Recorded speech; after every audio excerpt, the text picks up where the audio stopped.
Overlord? More like overly bored. Am I right? Yeah, okay, sorry for that bad joke. So yeah, I just saw Overlord and I thought it was honestly below average and a huge disappointment.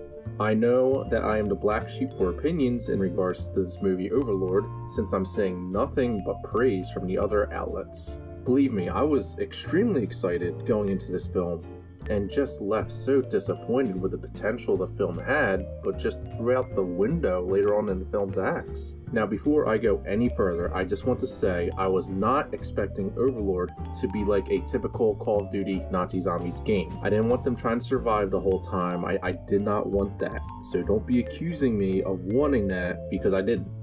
Okay?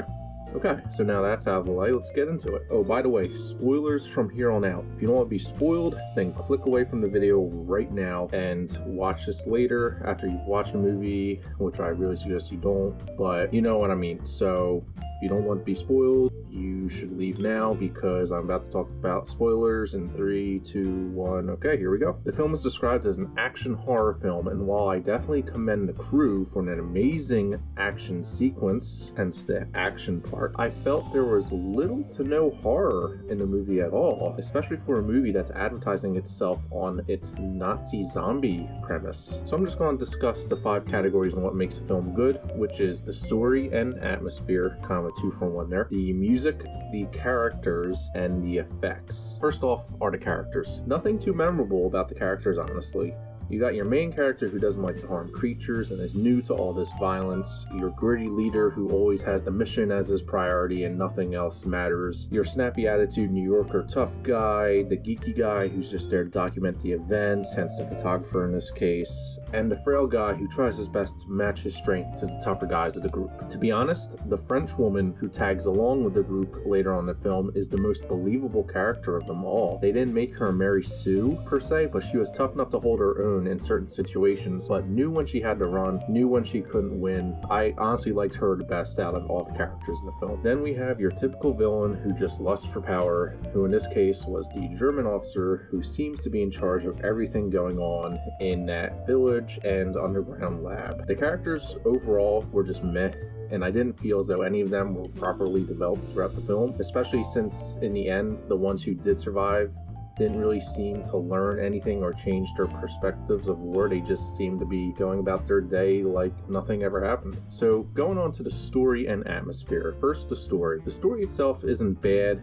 but slightly predictable like a majority of war movies are. What I'm trying to say is soldiers are trying to get to location A to destroy target B, but then something interferes with their plans. In Overlord's case, the plane is getting shot down, and now they have to go with plan C. So yeah, it's so predictable for a war story. In this case, the Overlord mission is to destroy a radio tower so the Germans can't send reinforcements to Normandy Beach during D-Day. Of course, like I said, their plane gets shot down, and they have to regroup and figure out the mission another way. They of course end up finding a secondary objective, which is the underground lab, and decide to destroy that and the main mission as well. I wouldn't be going into this movie expecting to be wowed from amazing story.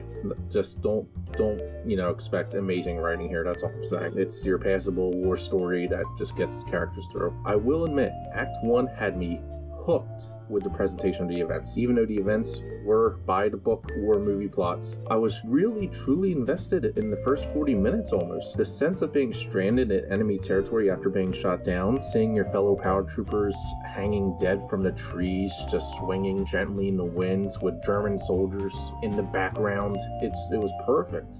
I loved the first act. It set the mood incredibly well, and I just wish they went with that almost, not so much the just being in the woods, just that sense of dread throughout the movie, which was lost in Act 2 and especially Act 3, but I'll get to that later. Our main character, who is the non-violent type, is alone for only about 5 minutes, not even. And then of course he finds some of the squads, and it kind of ruined it for me. I wish they would have met in the village somehow and had our main character sneak through the woods to the village. It would have helped maybe establish his non-violent disposition. In this case, maybe him trying to figure out if he could use violence to sneak out of the woods, if he had to kill some Germans, or if he was trying to be a pacifist and not kill Germans. I don't know if you understand what I'm saying with that, but I just think that would have helped him greatly establish his character more and see how his morals, I would say, truly lie, and if he would stay non-violent against the enemy or use violence to survive. So begins Act 2, where a group of soldiers are hanging out with the French woman who sort of had to force them into her house because the American soldiers would have shot her if she didn't cooperate, but in the end they end up getting along, so it all works out anyway. I know it's weird. And when they're in her house, the gritty tough leader tells them to go scout the area, and our main character ends up finding his way accidentally into the underground lab. I will admit the design of the lab was also great and shared a similar sense of dread like the woods, but not as much. There were some parts of the lab that I loved,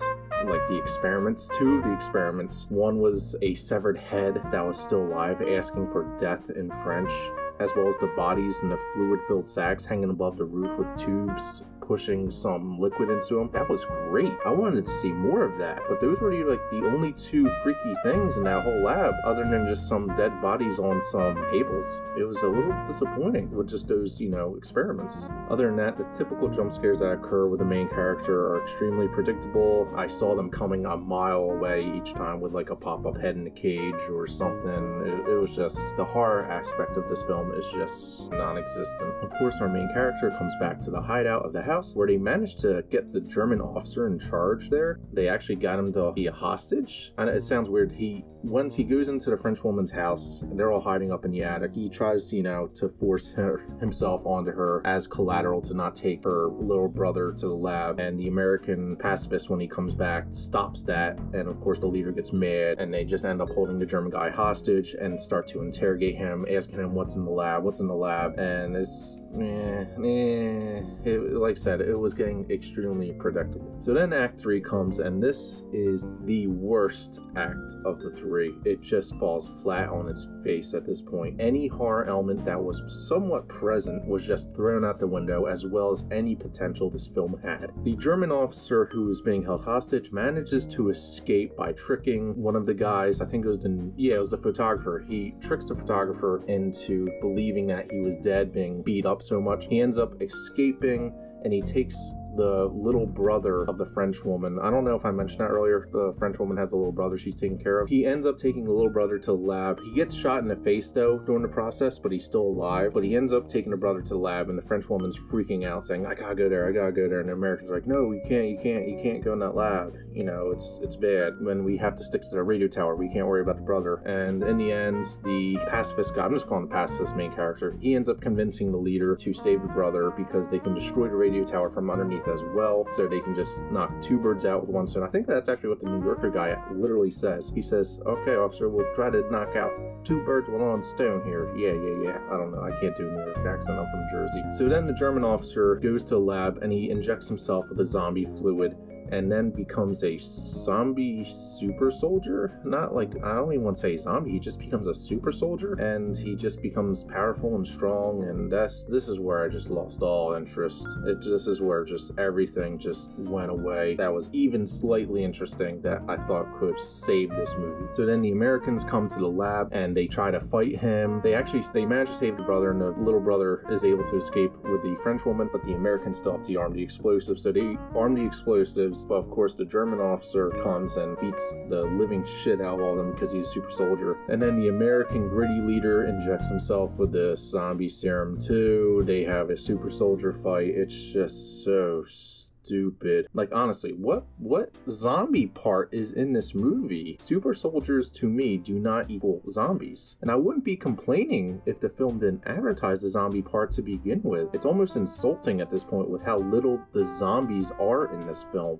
There was maybe 2 up to here, and they weren't, it's really hard to call them zombies to begin with. They were just experimented on. They didn't look like zombies. They didn't act like zombies. They acted like super soldiers the whole time. And like I said, I'm not expecting a Call of Duty Zombies complete ripoff here, but God, the zombie aspect was just non-existent in this film.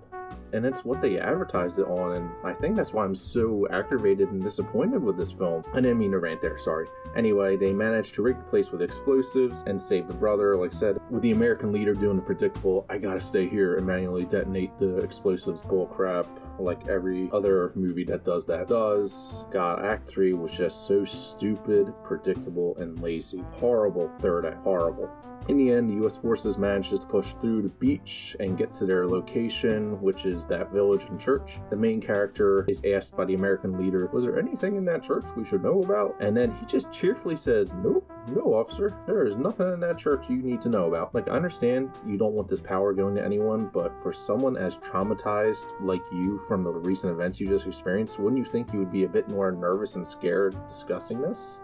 You just seem so cheerful and happy. Maybe he's cheerful and happy it's destroyed, but I don't know, I didn't buy it. And that's pretty much it for the story and atmosphere. Definitely the weakest aspects of this film. On to the effects, which were the best part of this film. The effects are what saved this film from getting a lower score, believe it or not. I read an article that there was hardly any CGI used throughout the film except for the first part with the airplanes dropping the paratroopers. Other than that, all of the wounds, gunshots, explosions, and the glory effects, a majority of them, I guess, I would say, I can't say it was all of them, but the majority of those effects were practical, and I was very impressed with how well it was pulled off. I love seeing practical effects over CGI any day because practical effects are more believable to me than CGI, and you gotta be very careful when you use CGI because if you use really crappy CGI effects, you can definitely lose your audience in a film. Take George Lucas, for example, with the Star Wars prequels. Those CGI models did not really age well today. I give the designers and just effect artists huge props for the amazing practical effects used in this film and commend them for their hard work in trying to make this film somewhat decent. I definitely say the effects were the best part of this film. Lastly, the music was serviceable, but it was just meh. The music was able to get you into the mood during certain scenes, but it just wasn't enough or it left an impact for me. And I am a huge movie music person. If a movie has an amazing soundtrack, I usually go out and buy it after the movie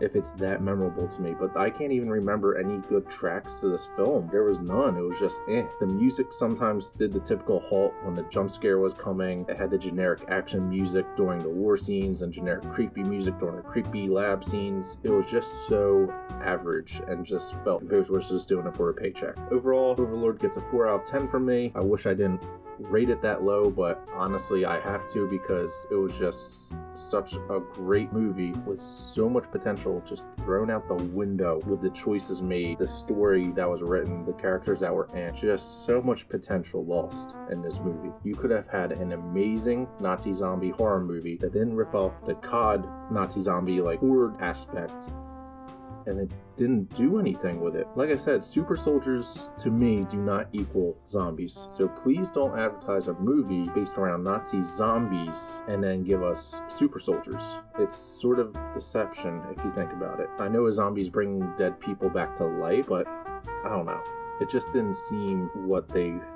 I just feel that they didn't display what they were advertising, which was the Save the Dead zombie type of movie where you had these, like, they were putting the serum in the dead bodies to be like an army for them. I don't know. It was bad. If you really want to see this movie, I guess you can go see it. I really don't recommend seeing it in the theater. I would wait for this on a Redbox rental or even for television. Like I said, if you really want to see it, go ahead, but I do not recommend seeing this in the theater. Definitely wait for this one to come out on rental or TV. Well, thank you for listening in to Lasky's Lounge. I'm going to try to do this with other movies. I actually just saw Fantastic Beasts: The Crimes of Grindelwald, and I plan on doing that one next. And I will admit, I actually like that one a lot. So the next review should be a very positive one compared to this very negative one. This is Lasky signing out. Thanks for listening.